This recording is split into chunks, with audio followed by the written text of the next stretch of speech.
කත්නෝරුවේ සිරිධම්ම ඒ ස්වාමීන් වහන්සේගේ ධර්ම දේශනා හැමදාම අහනවා මල්ලි. ඒක මාර මේ සැනසීමක් ඔළුවට මල්ලි.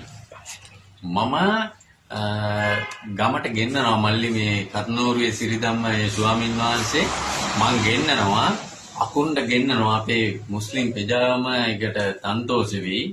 මං පුජ්‍යලික වියදම් කරලා ගෙන්නනවා. ධර්ම දේශනාවක් තියන්න ඕනේ අපේ කට්ටියට. ඒක සිංහලද දෙමළද මුස්ලිම්ද ඒක ભેදයක් නැහැ.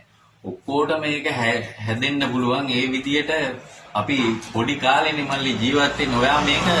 ඔයා ඉන්ටර්නෙට් එකේ දාන්න මල්ලි. මේ මම අනිවාර්යයෙන්ම ගෙන්නනවා. ඒ කියන්නේ මම මානව විදියට ආසයි මේ ආමුදුරුවන්ගේ ධර්ම දේශනා මම හැමදාම අහනවා මල්ලි. ඒ වගේ අර ගලබඩ වත්තේ ආමුදුරෝ ඒ ස්වාමීන් වහන්සේලා වගේ බයින්නේ නැහැ මල්ලි. ඒක හැදෙන්න තමයි මේ හැම ළමයෙකුටම හැදෙන්න කියලා දෙනවා. මම අනිවාර්යයෙන්ම ගෙන්නනවා. මම මාරම සතුටුයි ආමුදුරන්ගේ බණ අහලා මේ ඔළුවෙන් කල්පනා කරපුවාම හරිම තන්තෝසයි. මේ මම හැමදාම එකක් දෙකක් අහනවාමයි මම ප්‍රී ඉන්න වෙලාවට මල්ලි.